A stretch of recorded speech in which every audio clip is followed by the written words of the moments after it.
Earth is such a difficult learning environment that only the most developed, only the most advanced souls qualify to come here.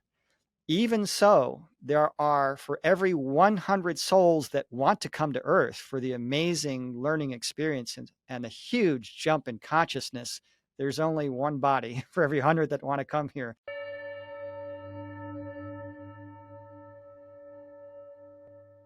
Welcome to About Freedom Show. Well, hello, Serge. It's a pleasure to be on your show. You've done a lot of research with your NDE researching. I mean, that's a lot of work over the 16 years. How long it took you to do that? Yeah, it started in 2007, and I kind of stopped counting how many testimonies I've researched after I completed my book, but it's probably around 1,000 or 1,200, something like that. I hear one almost every day, and being a spiritual counselor for people who have had NDEs, OBEs, STEs, I hear their stories, and it's been quite transformative and life-changing. I'm really grateful to all those who have shared their stories freely. Well, I'd like to ask you first, how did you get started on this journey? What got you interested in researching about NDE? Well, it was actually completely by coincidence, which is kind of ironic because when I started researching near-death experiences, one of the things I learned very early on that many of them repeated over and over is that there are no coincidences.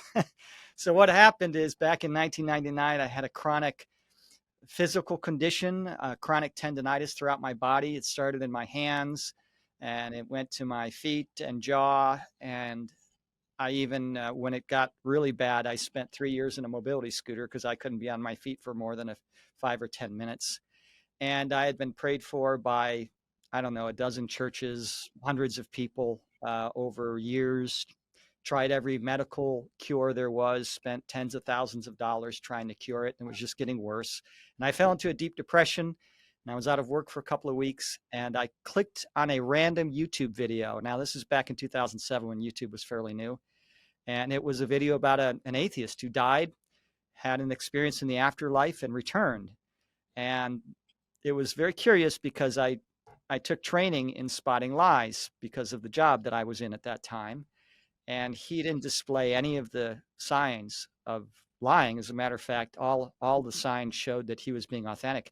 And so I started researching it, and pretty soon I found myself writing a book, and then it kind of snowballed from there, and it changed just about every aspect of my life in a positive way. That's a great title, by the way. God Took My Clothes, right? Yeah, that title came from it's really strange. Another one of these things, because those in heaven that are kind of watching over us and helping us, they arrange things. So I was with a friend of mine who's Catholic, and he doesn't believe in all this near-death experience stuff. And I was saying, I got to come up with a name for the book. And he blurted out, God Took My Clothes. And I went, how's that going to fit? And then I realized the first NDE I ever heard, because in heaven, you project with your thoughts. And so if you think you're dressed a certain way, that's how you're going to look. And this guy ended up being naked in his entire afterlife experience. and he had a long conversation with Jesus and some angels, but he was naked the whole time. And so that's where the title came from. In your experience with all this NDE research and the research, I mean, most of the people, most of the souls, do they meet mostly Jesus on the other side, or some of them meet Buddha, Mohammed, Moses? What's your experience with this research? Heaven will generally create an environment and an experience that makes the individual feel most comfortable and tailors the experience so that when they come back, they gain the most from it. And many of the religious figures that people meet are not the same as they're portrayed in the religions down here. So, for instance, Jesus is portrayed a certain way by Christianity, and he's quite different from these experiences. And heaven really doesn't care too much about religion. God doesn't choose between apples and oranges. He loves us all, regardless of our choices to act in light and darkness, regardless of which religion we choose. But yes, all four of those figures you just mentioned, people have met them in heaven. And one guy was even a big fan of the Apostle Peter. And he met Peter in heaven. And of course, you can appear any way you want in heaven. And Peter was probably appearing the way he did on earth. So this guy could see what Peter looked like when he was on earth. And he says, yeah, he was a bit shaggy looking, because he was a fisherman, right? And so people have met all sorts of characters in heaven. Yeah. So basically, people see in heaven on the other side, see what they expect to see. I would say that their expectation is known by those in heaven, so they're met by those who they wish to see based on their expectations. So if somebody, for instance, was very fond of their grandfather may be the one that comes to meet them.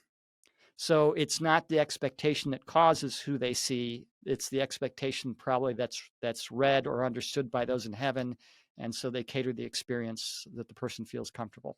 Yeah, that's a very common theme with the grandparents, because probably the kids are closer to grandparents usually than the parents, and they see grandparents in heaven. But if you didn't have a good childhood, if you didn't have parents, you were an orphan and had a terrible childhood, then who are you going to meet in heaven? Well, you'll probably meet one of your spiritual guides or someone from your soul group.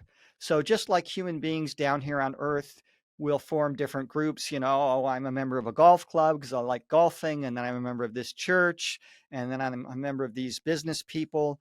The same thing is true in heaven. There are groups of souls with similar interests, and just like groups of people that like to go on vacations together or something like that, groups of souls will take on adventures together, lifetimes. So they'll plan lifetimes and they'll say, in this lifetime, I'm going to be your brother and we're going to love each other, but we're also going to have this animosity and tension, and all these scenarios are set up. And so when these people sometimes will meet someone in heaven, they'll say, I knew this soul, this spiritual being was familiar, that we were friends for a very, very long time, eons. And of course, there's no time in heaven. So anytime we mention the aspect of time, that's sort of an illusion here we have on earth. But yeah, it's a familiarity with these people in the soul group. So it's generally soul groups or a spiritual guide. So like there's been near-death experiences I've heard where the spiritual guide says, I have been with you your whole life on earth. I never left you for one moment, never left your side, because we have more than double spiritual entities or angels watching over us than there are people on earth. They outnumber human beings more than 2 to 1. Earth is a very difficult planet to have an incarnation. It's the most difficult one in this galaxy, one of 3 most difficult in the universe. And so we need a lot of help when we're down here. Yeah, you said there is no time in heaven, so I have that clock behind me. You see, it doesn't move. It's 5 minutes to 6. There is no time here either. That clock is right twice a day. Exactly. Exactly. That's right. Yeah. Now, how this experience transforms people, the NDE experience? Oh, that's a very good question. It transforms people completely, so much so that when they come back, they're completely different people, and they often will go through a marital status change. And if they're married and the marriage survives the NDE, it continues in a completely different way. So they basically come back less religious, more spiritual, less materialistic, and more altruistic. They will often have a change of career. One man, the man whose first testimony I ever heard, Howard Storm, he was an art teacher and a sort of a militant atheist who would yell at people when they talked about God. He became a pastor. A billionaire gave up all his ties to the financial industry to become a certified marriage and family counselor. Another man who was involved in organized crime gave up that life to become a counselor for young people and teenagers who were, involved in criminal activity, to help and encourage them. A policeman became a high school teacher.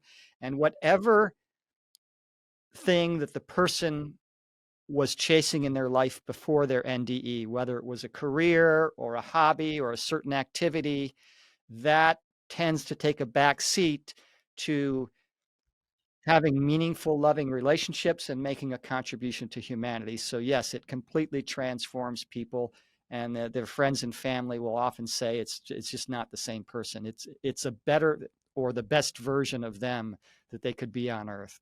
Yeah, because they've seen the truth. They've seen that there is no death, and they calm down, and they got the message. They found the purpose. I had two guests so far that had near-death experience, Vinnie Tolman and Carlos Vivas, and both of them radiate this beautiful energy. Even through the internet, through the screen, I could feel the energy. I'm telling you right here. It was just amazing to talk to them. And you make a good point. One of the major items is none of them are afraid of death afterwards. And even those who study near death experiences or interview those who have near death experiences like you will lose their fear of death, hearing about the beauty of the afterlife. You see, right now with the internet, all this information is coming out in a big way. There is NDE groups, there is old videos, people are talking about this. But in the past, everything was kind of hidden a little bit because people were afraid to talk about it. Yes, that's a very good point. Even in 2007, when YouTube was fairly new and I was starting my research, it was hard to find people who gave their near death experience testimonies on YouTube. And now there's entire channels. I mean, I've done, I don't know, 35, 40 of these videos all on channels, and I've only scratched the surface. So, because of technology, it's becoming more widespread. And of course, the other thing that's happening is these concepts that these near death experiences bring back are becoming more widespread, and it's becoming more acceptable to talk about it. So, 100 years ago, if you had a near death experience and you talked about it, the likelihood would be that they would put you in a mental institution. Even one testimony from 1972, a woman was giving birth. She died while giving birth. The doctors revived her. And when she woke up, she told her doctors all about what she experienced in heaven. 3 weeks in psychiatric evaluation. Well, that's not happening anymore. And we even have language that didn't exist when I was a child, my higher self, my chakras, and that kind of thing. So, yes, it's becoming more mainstream. It's even in the movies now, right? They'll joke around about it. Don't go towards the light, Jim. They know. People are aware of this. Now, about the life review, I want to ask you a question. What typical life review looks like? Well, I've noticed there's generally two kinds of life reviews. One of them will be people go through their entire lives from beginning to end, and they will go and look at the highlights. So there's generally some angelic beings or spiritual entities around the person having the life review. And others will go through everything they ever said, thought, did, and felt with a difference. And this is the big teaching perspective of this life review. In this life, you're only one person, you. I see through my eyes, I hear through my ears. It's my consciousness. In your life review, you go through your life again, and it's not like having to live another 80, 85 years all over again. Some people describe it as happening very fast, or a panoramic life review. There's no time in heaven. But you become every person that you've ever interacted with. And even that extends to animals. So, for instance, one woman, when she was a child, she tied a ribbon around her dog's neck, and she tied it too tight. And the dog was uncomfortable all day long and felt like this ribbon was choking him, and just really wanted the ribbon off. So when she had her near death experience and her life review, there she was again, holographic 3D, just like you and I are talking, as real can be, feeling all the emotions, and she's tying the ribbon. And at the same time, she is her dog, experiencing that tightness around the neck and how uncomfortable it was. Another gentleman got in a fight with a pedestrian who illegally crossed the street in front of him, and he beat the guy up. And there in his life review, he was there again beating the guy up, and at the same time he was that guy, felt his nose break, his teeth break. And of course that extends to people who do acts of kindness. A woman gave a a jump start to a stranded motorist on her way to work and hurried off and thought nothing about it. And in her life review, she experienced being the motorist, stranded, nobody was helping, and this was winter before cell phones. You could freeze to death if nobody stopped. And then all of a sudden, this angel comes by and gives her a jump start. And so it basically is to teach us that everything we do, everything we say to another person has an effect, positive or negative. And it's important to be aware of that effect and to be aware of how our actions affect others. So that is so-called the Judgment Day. Because there is no judgment from those watching. The creative, benevolent source that we call God does not have the mind of a human being. It is pure light, love, and compassion. It doesn't have expectation or judgment or anger. It only loves, regardless of our decision to act in light and darkness, regardless of the good and bad we've done here on earth.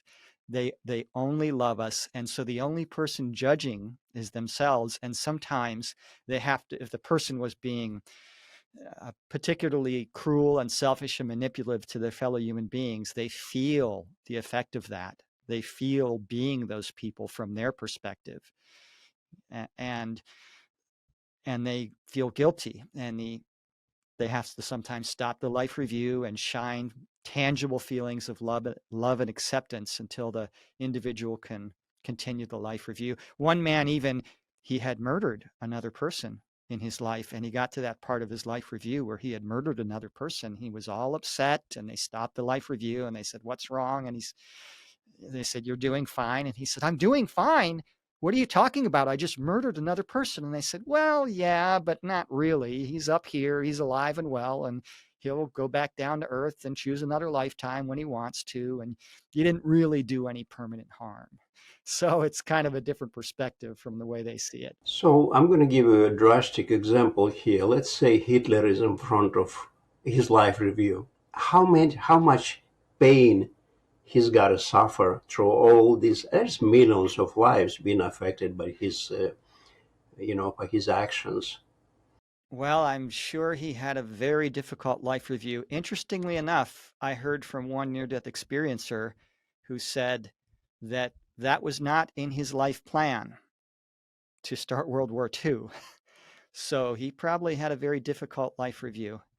But, again, there is no judgment. We come down here and we have something called free will. Now, this is different than freedom. And I really love the name of your channel because it talks about freedom. And freedom is one of the highest spiritual laws. Well, freedom is different than free will in the way I'm speaking about it. So in heaven, you have freedom, but you are not going to harm another human being or do anything that would, be considered sort of negative behavior, because there's universal consciousness. You're all connected. So it'd be like if you had a dog and you were connected to that dog. So you feel what the dog feels and the dog feels what you feel. Well, you can't decide to kick the dog because you're going to feel the pain of that kick being the dog at the same time. So you don't have that choice. Well, down here on earth, we have the illusion of separateness. And so when you kick the dog, you don't feel the pain. So you have the choice to act in light or darkness. You have the choice to be selfish or loving. And someone like Hitler had a itinerary. The life plans that we make in heaven are sort of like vacation itineraries. And you can always deviate from the itinerary. And so he probably had a very difficult life review because there is something called the ripple effect. So you don't only feel what the person you are interacting with feels, you feel how that ripples out. So for instance, one man who had a life review, he was a sharpshooter during the Vietnam War, and him and a couple of buddies had a mission to go blow up this building of the North Vietnamese. There was a bunch of officials there, 40, 50 officials in this building, and they were supposed to just kill this one guy. They couldn't get a clear shot, so after 4 days, they decided to detonate the entire building. And of course, they're laughing about it. Hey, we did it. We killed all these guys.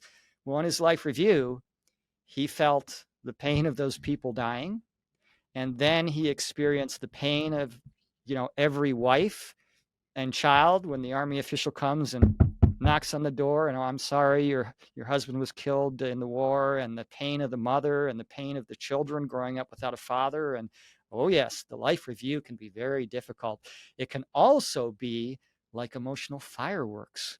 One man who worked in hospice caring for the elderly in the end of life cycle got to feel all the good feelings of emotions of these elderly that he was nice to and cared about and was helping and all that. So, someone who is involved in charity their whole life, someone like Mother Teresa, that can be a very pleasant life experience, because you experience all the good feelings of every person you ever helped. You give a homeless man a meal, and then in your life review, you might be the homeless man sitting there, no food for 2 days, and this person comes and gives you a meal, and it tastes so good to have food after being so hungry. So, oh yes, it can be very difficult and very beautiful.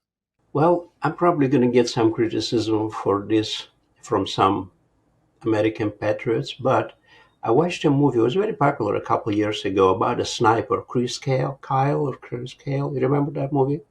It was the name of it Sniper, or was it I something don't different? remember exactly the name. It might be American Sniper or something like that. Yeah. Hmm. And to me, I didn't see the glory in that movie. I did not see a glory in his actions. I know that the government is glorifying his actions, but he killed, I don't know, hundreds of people. And not everybody was a criminal. Not everybody was a bad person. You just see them through a little telescope over there. That's all. You don't know nothing about that person. He's defending his country. He's living his peaceful life. And this movie glorified the killing so much that it made me, I don't know, it made me sad. And he met his own, and the same way he was shot by another fellow a couple years later. So Wow. he's probably going to meet all these people, and when he gets in front of the judgment day, and he's going to feel the feelings too, even though he was a hero, and still he's a hero. Yeah, and that's a sad part of our culture right now, the glorifying of killing. You know, if I were to randomly go out and kill a few people that I just don't like, I would be thrown in jail and considered an evil person. Yet, if I were flying an airplane and I was the pilot in a war and I placed the bombs very well and killed thousands of people that are considered my enemy by the government, I'll be given a medal and I'll be honored. But heaven does not see war as something honorable. There's nothing honorable about killing other human beings that I have nothing against. And certainly every human being and every group of human beings, whether it's a country or a city or any whatever the war is, has the right to defend themselves and defend the innocent. But heaven and God do not like war at all. So if you look at it from a spiritual perspective, or better said, a reality perspective, down here on earth, we are experiencing an illusion of separateness for the purposes of growth and spiritual development, but it's just an illusion. So when we're all connected, war, I'll give you just a little analogy. War is like if I was working out in my backyard doing some carpentry or something, and I hit my thumb on my left hand with the hammer. And so my right hand says to my left hand, "Oh, you son of a gun, I'll make you pay for that." And I smash the heck out of my left hand. Well, that's what war is. Because we're all connected, any time you bring hope or joy to just one soul, millions receive the vibration. One person living in unconditional love is more powerful than millions living in fear because of this common connection. And so anytime a human being helps one of their fellow human beings, we're helping ourselves and helping the whole. And anytime we harm a fellow human being, we're harming the whole because of this connection. And so war is one of the most ignorant things that a human being can do. And God does not like war at all. War makes heaven sad. but we do learn some tough lessons from it. So, for instance, after World War II, what happened? The world got together and said, this is awful. We don't want this to ever happen again. And out came the United Nations that does their best to maintain peace. So even war has its place in teaching us spiritual lessons. My next question is this: what is happening right now in the world? Like the last several years, all this COVID and pandemic, and now the war in Eastern Europe and everything. Everything looks so evil, as to say. So, what do you think about this? What is happening right now in the world? Is this the beginning? It's like, is the darkness before the light? Well, one of the things near death experiencers are shown over and over again in heaven is that there are two ways to do things in physical incarnations. You can do it fast, and that comes along with pain and suffering, or you can do it slowly and more comfortable. So, an analogy would be if I have to go on foot from where I am now to a mile away, I can choose to take a leisurely walk, and it's going to take 25 minutes, but it's going to be comfortable. Or I can run and I can get there in 10 minutes, but my legs are going to hurt. I'm going to be out of breath. I'm going to be sweating and I'm comfortable. So, whenever you take the fast learning path, there is pain and suffering involved. And even people who have lifetimes where they're, suffering from some sort of chronic disease or wheelchair bound, those are the brave souls. So down here on earth, it's one of the fastest learning places that you can have a lifetime. And so, of course, there's a lot of pain and suffering.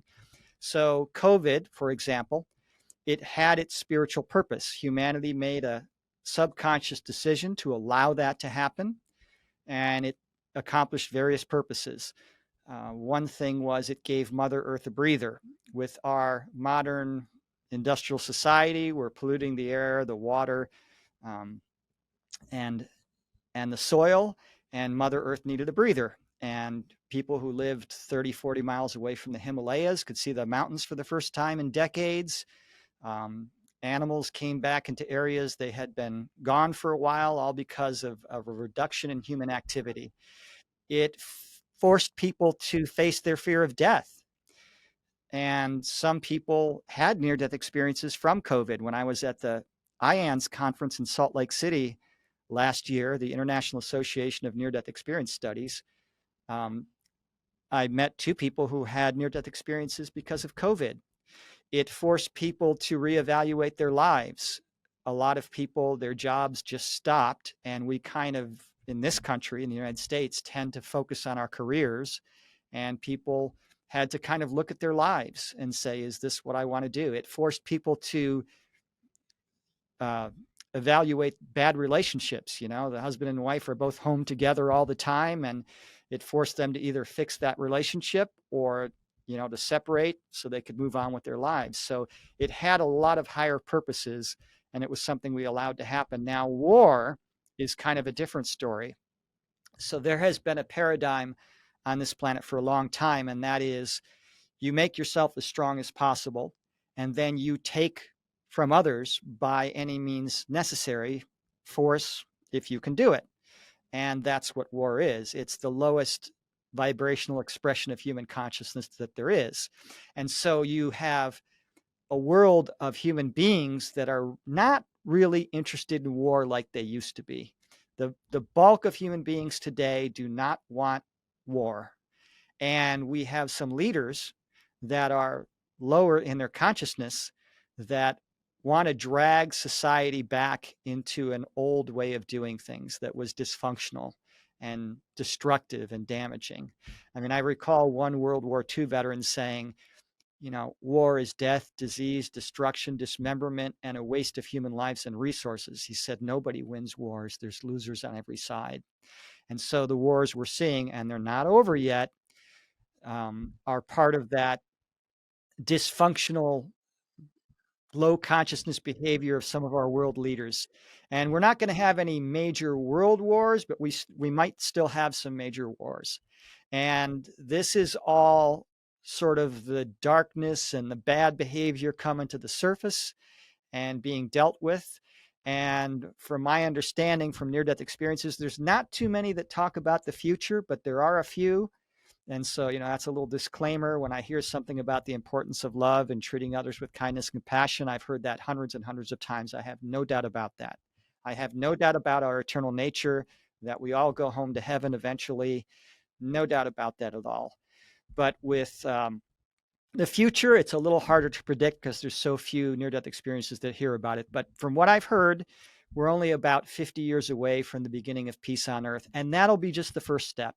Once we stop fighting each other and once we start cooperating, there's just going to be an explosion of consciousness. And we're going to, in about 150 years, be a completely different world. It's going to be a new world of love and peace and cooperation. We are going to become an ascended species.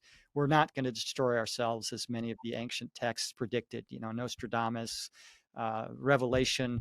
That was the potential, but we got a lot of help from above, and we avoided the disaster that was going to happen, which was our own self-destruction.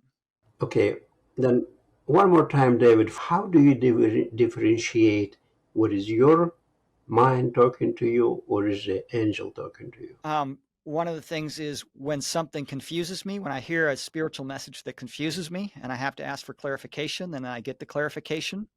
That's one sign. Or if they tell me something that really surprises me, that would be another sign. So, for instance, one of the concepts that people bring back from their NDEs is the fact that often our greatest sufferings and our greatest trials in life are the things that make us the strongest. So, one woman who had an NDE, she was a counselor for women who had been physically and sexually abused when they were children. And she had suffered that herself. Well, she was shown in heaven that she wanted to come down here and be a counselor to help these people. And therefore, she chose a lifetime where she experienced it herself, because who better to counsel than somebody who's been through it themselves? So when I asked about why did I suffer so much, my thing was I was bullied. I would always try and be nice when I was a child, and I got taken advantage of and bullied and treated badly. And when I asked about that, I said, do you mean I chose this to make me the person I am today? Because today I go out of my way to never treat somebody badly. I mean, I make a lot of mistakes, as many as any other human being, but I really make an effort to treat others well. And the answer was, yes, you did, my brave son. God called me brave. I mean, I certainly don't feel brave. I feel more like a coward sometimes down here. But yeah, so we are often going through things to make us better people. And when we have these communications, ideas like that can shock us, because heaven's perspective is a lot different than a human's perspective. Right, so coward and brave are probably they have completely two different meanings in heaven and here. Oh, yes. Yeah. In the movies, for instance, who's the tough guy? Who's the brave guy? The one who he's been wronged. And so he's going to go out and break all the rules and get revenge. Right. And then everybody says, yeah, well, revenge is the stupidest thing in the world. You can't get revenge. Any harm you do to another human being, you're harming yourself. The true bravery, the true tough guy is the one who's, gets cut off in traffic and he's got to slam on his brakes and he spills his coffee and he's ready to fight. And he says, you know what? That guy might be having a bad day. I'm just going to let that go. That's the true bravery. The true bravery is the one who humbles himself and doesn't try and get revenge, who returns anger and hatred with kindness and love and compassion and understanding. Those are the true brave people to those in heaven. Sometimes I thought about myself as to being a coward. Let's say I was mistreated. And I just say, you know what, just let it go. I'm not going to get in this. I had this notion that I don't want to waste my energy with stupid people, which is not very nice, but this is the way this is the way I operated, It's just not worth my time and my energy. So try not to get in fights and in arguments, and because verbal argument is almost like a fight. It's on a spiritual level. You probably waste the same time, the same amount of energy and pain um, you can inflict the same amount of pain on anybody else with verbally that you do it physically. Oh, yes. Yeah, words can wound deeply. One of the things near-death experiencers say is that our thoughts and words have power. And then when people go through their life reviews, they see how a comment that they made that they didn't think anything of, and the other person took it the wrong way, how deeply it can wound somebody.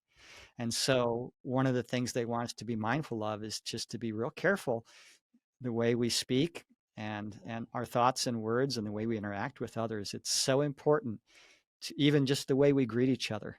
You know, you see somebody you haven't seen in a long time. Oh, hey, how you doing, Jim? That's a lot different than, oh, hey, Jim, it's good to see you. I mean, just the way we greet each other is so important, and heaven wants us to be aware of that. Let me come back to the life planning. You know, you mentioned that life planning in a conversation. So how this life planning is happening on the other side? Well, I've heard the process described, and the first time I heard it described, I just remember shaking my head and saying, "You've got to be kidding. This can't be real." But after you hear something over and over and over again, you kind of accept it. And what they do is kind of a process similar to the way we plan a vacation. You know, you say, I want to go to these places, I want to do these things, and you plan the major events and the details are filled in. So, what souls will do is they will sit down with their soul group and they will choose various roles. Okay, you're going to be the father in this family. You know, this soul, you're going to be the mother. You three are going to be the children. We're going to go through these things. We're going to have a lifetime in this area. We're going to plan these events.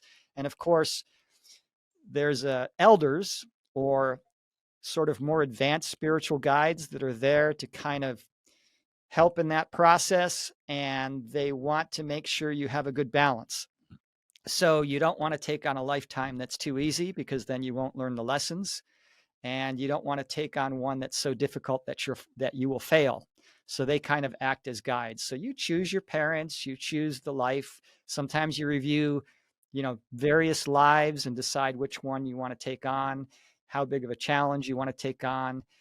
Any major event, like, you know, I fall and break my leg. Well, that's probably planned. Or a nasty divorce, or a change in career, or a nervous breakdown, or, you know, being severely abused, or, you know, being shot by another human. Those are generally planned, but the soul has free will.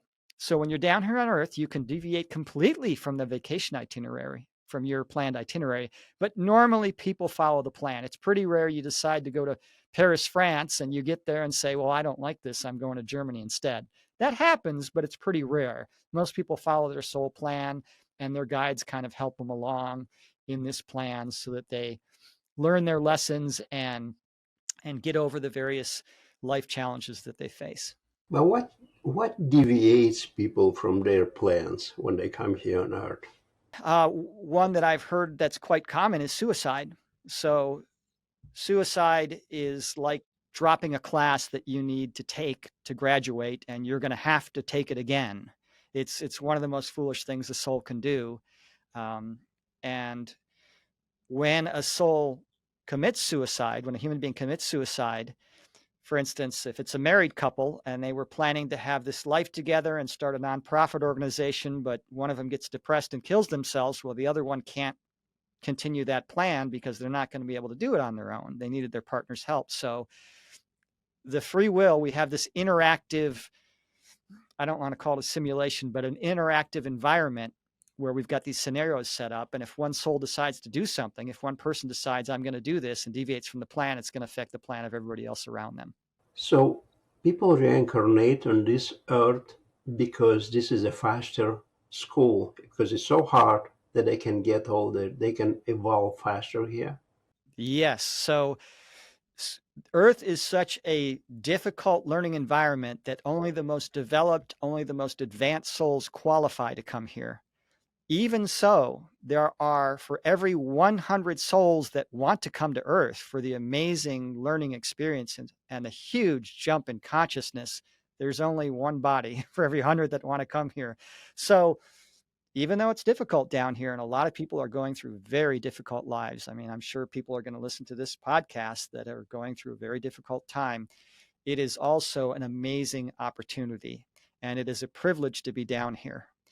How many people climb Mount Everest? Not too many. You've got to be a top-notch expert hiker to do it. But when you do it, you're going to suffer, and suffering is part of the experience down here. We don't come here to suffer, but it's just part of the experience. And so, yes, a lot of souls want to come here to be part of this exciting time on Earth. And we are also in a time right now that is called by the New Age spirituality community the Great Awakening. So for thousands and thousands and thousands of years, we've been kind of living in darkness. And now there's been a shift, and love is winning over fear. And we're going to be in this process of becoming an ascended species, this utopian paradise on Earth. It's not going to be like heaven, but compared to today, it's going to be a paradise on Earth. And there's a lot of souls that just want to be a part of it because it's an exciting time to be here during that whole process. Is that the reason there's so many people on Earth right now? There is like 8 billion people. This is because the great awakening is coming and they want to be part of it. Yes, exactly. I have heard that from near-death experiencers. It takes a lot of energy to make a shift from darkness to light, or said another way, from fear-based living to love-based living, or said another way, cutthroat competition to love-based cooperation. And then once we make that shift, we're not going to have, extermination of human beings to bring the population down, but the ideal population for a planet this size is around 500 million people, 500 million. And so we will eventually, by voluntary choice, learn how to control the population, and we will maintain a smaller population in this new world of love that's coming, the garden paradise that Earth is going to become. But right now, we need a lot of people just for the sheer volume of energy to make the shift. Do souls reincarnate on different spheres as well, and different planets as well? Oh, absolutely. You don't send a child who just learned how to walk on a trek up Mount Everest.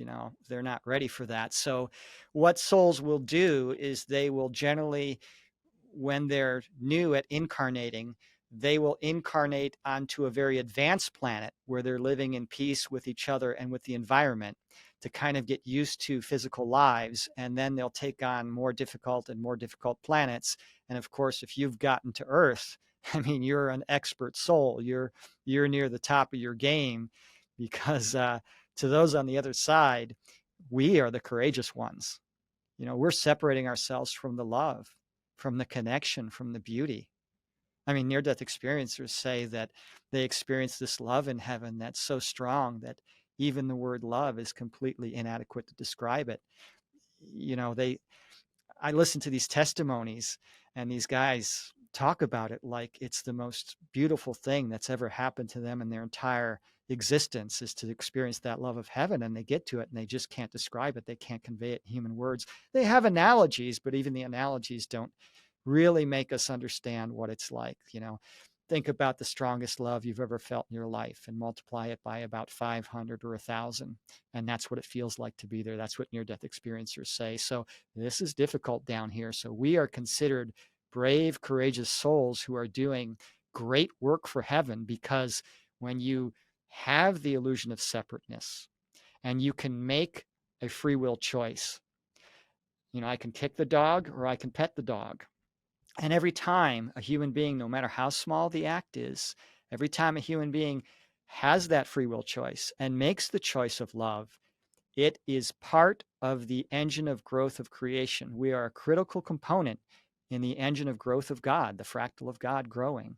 And we also, by taking on the role to make those choices in a harsh environment, it's easy to be nice to people when you're having a good day. What about when you're having a bad day? Well, that's harder, right? Being on Earth, it's hard to make a love choice when you've got this illusion of separateness.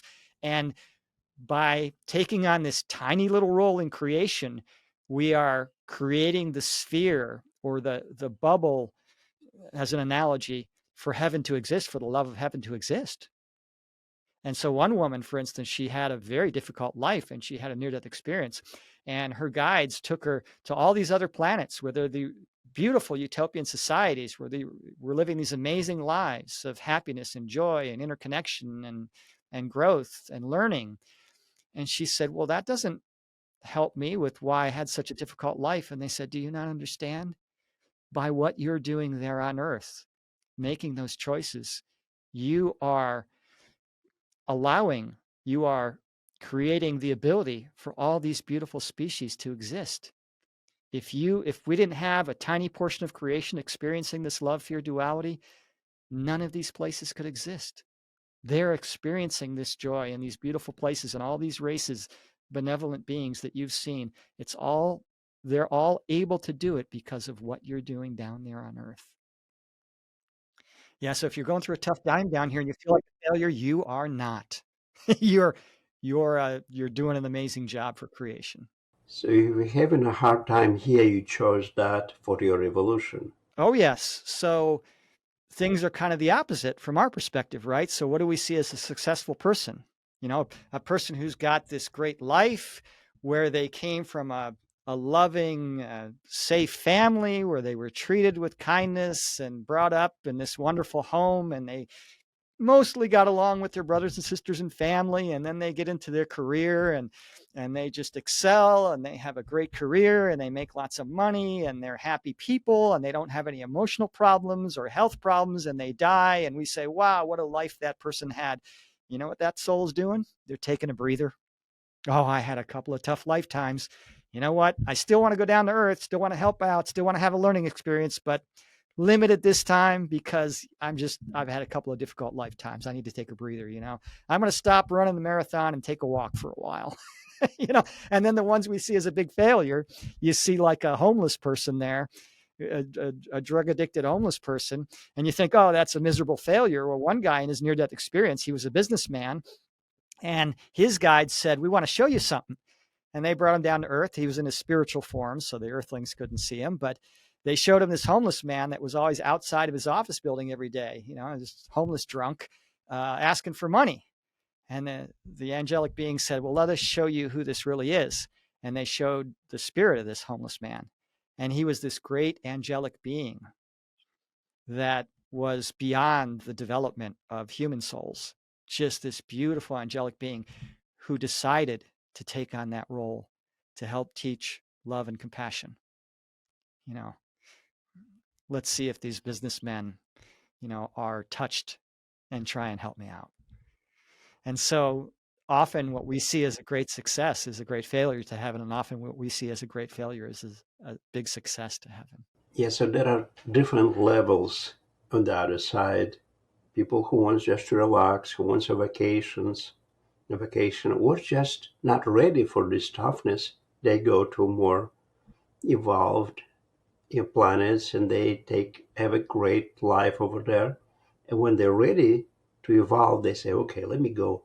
Let me do this. Let me go on Earth for a while. But I have a question about Club 27. You heard about Club 27, right? I have not heard of that. So Club 27, it's musicians, sometimes actors, some famous persons who passed away at 27 years old. There's a lot of them. What do you think? Do they come here just a little bit to have fun for 27 years? Or they came here with a message? They didn't want to stick around for too long? Yeah, you don't always want to take a month-long vacation. Sometimes you want to just take a weekend vacation or a one-day vacation somewhere, a day trip somewhere.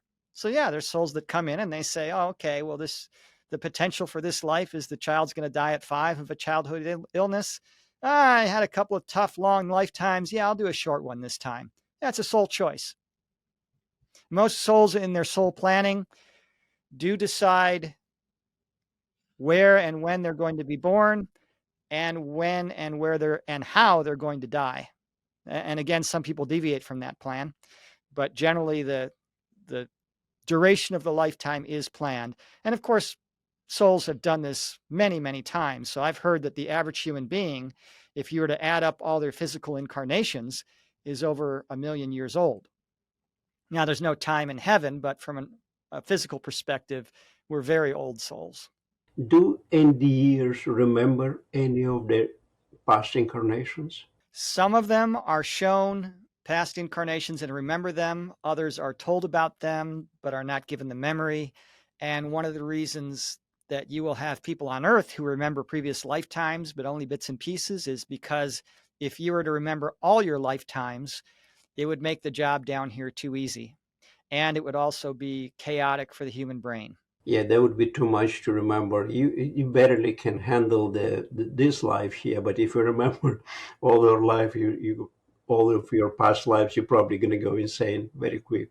Yeah, I mean, you wouldn't want to remember all the trauma. I mean, the average human being has died in so many different ways. You know, they've killed and been killed on the battlefield. They've been burned to death. They've been shot. They've been stabbed. They've been strangled. They've died of all sorts of illnesses. And to remember all that trauma is, probably would not be a good thing. Some people are afraid of heights, some are afraid of water, some are afraid of fire.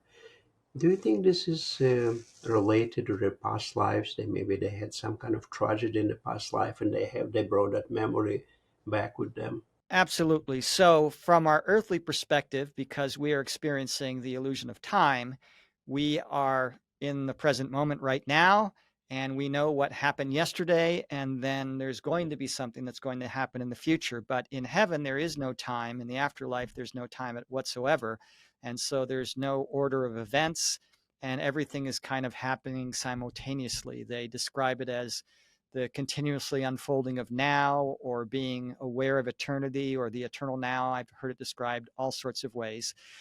And we're not all here. So, when I did something stupid when I was a kid, my mom said, "What's wrong with you?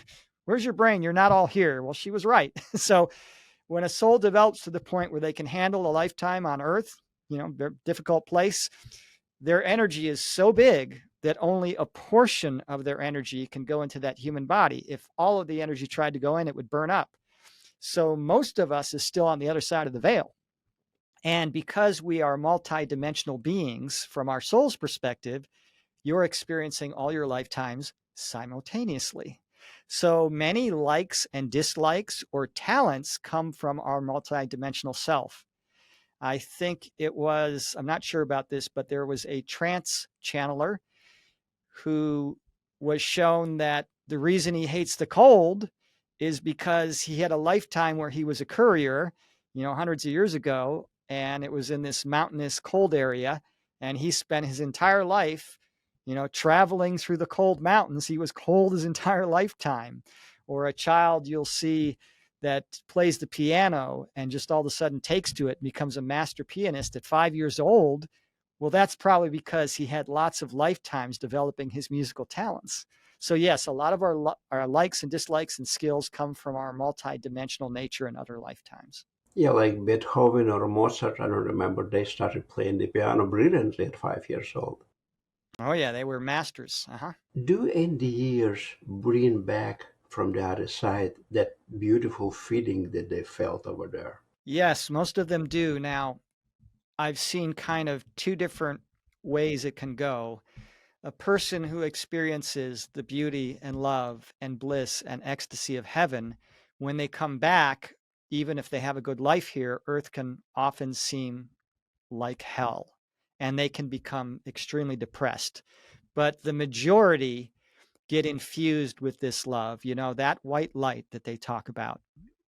There are no words to describe that. You have to experience it, and you cannot be in the light of God, in the light of heaven, without being transformed completely. And they come back and they describe that their hearts are on fire with love, and it stays with them. Gordon Allen, who died of severe pneumonia, he came back and he said, "My heart was on fire with love, and it stayed there with me. And that love of heaven came back." Yeah, you don't feel it like it is there. It's not the same intensity, but that sort of love and compassion and desire to do good and to always be kind stays with them. And so near-death experiencers tend to be wonderful people to be around, just because they've been infused with that love of heaven. Do you feel the help of your guides in doing the podcast or writing a book or even making like regular decisions? Absolutely. Now, we all get help from our guides and we all follow that help. We're just not all aware of it. And I have become very aware in recent years of the help when I get it. And I do spiritual counseling for people who have had near death experiences, out of body experiences, spiritual awakenings, things like that. And often when the person starts talking, I'm getting flashes of their lives and what's going on and what I need to say to them. Or in a podcast, I'll be thinking of answering a question a certain way, and then I'll get sort of a download of no, use this other thing. This is going to be a better way of explaining it. So I get a lot of help from above, and I'm grateful for it because it helps me make a living. And I know I had help writing my book. And as a matter of fact, one near-death experiencer was shown by her angelic guide. She said, well, how do you help us? And she says, well, I'll show you. And the guide brought her back in this sort of recording of her life when she was writing a book. And she's typing there on the computer, and the guide would, with this, I mean, I can't really describe it. This person really couldn't describe it in words, but like they would cross out a word and put another word there. And then she saw herself go, I'm going to say that a different way. I'm going to say that better. And she typed in exactly what the spiritual guide suggested to her in her mind. And so we get a lot more help. Even things like accidents. The people have been told that we would have a lot more accidents and a lot more deaths, and the accidents would be a lot more severe if it weren't for angelic help. So the angels will often help us avoid accidents. And even a pastor friend of mine, he went off the side of this embankment, and his car rolled a bunch of times going down this cliff, and he walked away with a sprained ankle. And he said he was aware as the car was rolling, he said he felt this bubble of protection around him. Well, he was a pastor of a church, and a lot of people depended on him, and his wife, who was semi-disabled, depended on him. So the angels protected him because he needed to be protected, and it wasn't in his life plan to die or be severely injured at that time. So they're always helping us in unseen ways every moment of the day. And near-death experiencers, one guy said, you can't send me back down there because I'll be alone, and you'll be there in heaven, and I'll be down there on earth. And after experiencing your love, it's going to break my heart. And they said, do you not get it? Do you not understand? We've been answering all these questions. We've explained all this stuff. We've always been there with you. We've always been there right by your side. You're never alone down there. We're with you, helping you. So yeah, it's quite beautiful and comforting to know that we're always getting help just when we need it. And we see evidence of that. You're going through a really tough time or having a bad day, and your best friend calls you right at that moment. Well, that was planned from above. That was them pulling the strings and helping us out. So they're always there with us, helping us and guiding us and comforting us. So in some way right now I am talking with your angels as well, because they are with you. In a way, because I do get some guidance. Sometimes they'll let me answer some things on my own, but often they're giving me guidance. Yes. How your life changed after all this research and after writing this book? Oh, absolutely. My life changed completely. So I mentioned before about, we talked about the changes that near-death experiencers go through. Well, anybody who starts getting into spirituality, who examines themselves, who questions life and asks themselves, how can I be a better person? How can I make a better contribution to humanity? Or how can I be a better husband or wife or son or daughter or worker or whatever? Anybody who studies near-death experiences, they have some of those same changes. So I have a peace that I never thought was possible. I have sort of a more relaxed way of going through life. When I see things going wrong or things kind of, irritate me, I relax much quicker. I used to be a person where I was nice to people and I was, always kind, but the moment you crossed me, I let the dragon out, and now it's a battle. And if somebody crossed me on one of those bad days, oh, they knew it. They knew it. I would let loose. And now I don't do that because I know that I'm only harming myself and I'm harming the whole. So now when I have a bad day, I will do my best to put on a smile when I go out in public or interact with others. And sometimes I even have to do things like I was having a problem with AT&T, and calling their customer service can be quite nerve-wracking. And I feared that I was going to lose my temper. And so the first thing I said to this rep when they got on, I said, you didn't cause this problem. You're just doing your job. If I lose my temper or I sound angry, please forgive me. It's nothing to do with you. I've had a bad day, and so don't take it personally. And even just saying that sometimes will calm me down. So yeah, it's changed my life completely. It's changed the way I view my family. It's changed the way I view work. I had a change in career because of studying NDEs. It changed the way I look at politics, the way I feel about the environment. Before, I used to think, the earth is a resource for me to exploit to get what I need, natural resources. Well, now I realize, no, this is a partnership. Trees are alive, plants are alive, animals have a consciousness just like us, and we have to respect nature. Animals are our relatives, they're not our property. So if we're going to use animals to as a food source, you got to give them a good life and treat them well with love and kindness. And eventually, when we become an ascended species, we're not going to be killing animals for meat. But so it affects even things like when I'm in the grocery store. I choose the grass-fed, free-range beef, even though it's more expensive. And then my wife and I are on a budget, but I do that. So it affects every little aspect of my life.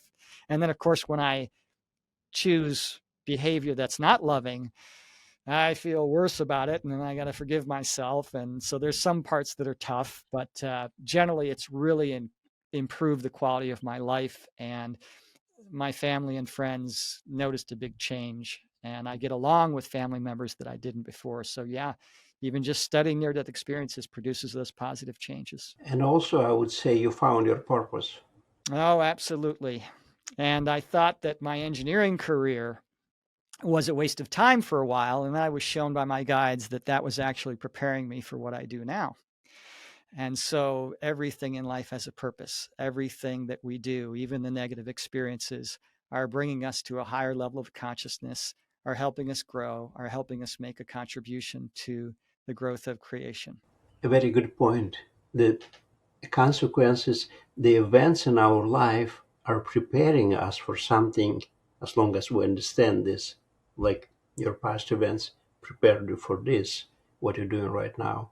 Yes, and even other lifetimes prepare us for this one. We all, human beings, have gone through many other lifetimes on many other planets preparing for this big challenge we're in now. So yeah, the learning process and the growing process never ends, which was a shock to me. I thought, there was almost like a graduation where, like, I've made it, I've learned all there is to learn, I've done all there is to do. And well, I heard from heaven, no, it never stops. There's always a more exciting and amazing adventure. There's always a higher level and more beauty and more love. And that's just amazing to me. And I thought God was static.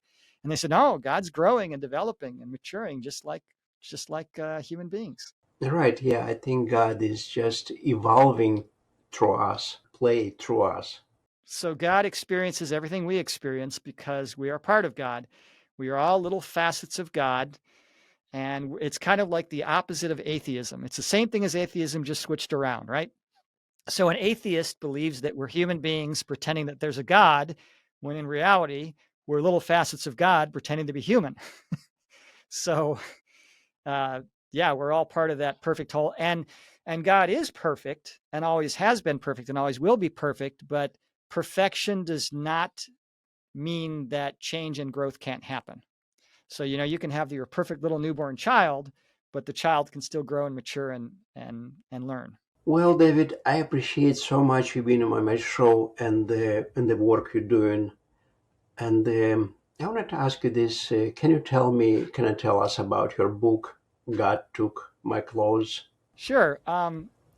When I started researching NDEs, I realized there were a lot of testimonies where people wrote books about their individual testimony, and some of those are very good. And there are a lot of books that teach high esoteric spiritual concepts, but for somebody who's new to spirituality, it can be difficult to read those books. And I didn't see anything out there that kind of gave a spirituality 101 overview and what near-death experiencers teach us. So the book is kind of, who are we? What are we doing on this planet? What's the future going to be like, and that kind of thing. And so if you want to read a couple of chapters of it for free and see if it's for you, you can go to godtookmyclothes.com and you can download the first couple of chapters. The whole book is there in Spanish. It's considered a different book in Spanish. and it's on Amazon and Barnes & Noble. And there's also a link to my spiritual counseling services. And of course, my email's on the website. So if you just have questions at the time of this podcast, I am still answering all emails. And so if you just have questions about spirituality or had a near-death experience and are looking for clarification, send me an email and I'll do my best to answer it. Okay, one more question, David. What is your definition of freedom? Freedom. Okay, well, freedom to me, as we discussed before, is different than free will. But freedom is experiencing the love and the connection of who we really are in our homes in heaven. So down here, I'm experiencing free will, and sometimes it doesn't feel like we're free. But freedom is going back home, being with family. And it's just one joyous, adventurous, amazing, fun, growing experience, learning experience in heaven. It's just amazing to be up there. So my definition of freedom is our eternal home there in heaven. David, thank you very much for coming on my show. It was an absolute pleasure talking to you. Thank you so much, Serge, for having me on. And you asked some really good questions. It was a pleasure being on the show. Thank you for watching About Freedom Show. I really appreciate you. Please subscribe and thanks again for your support.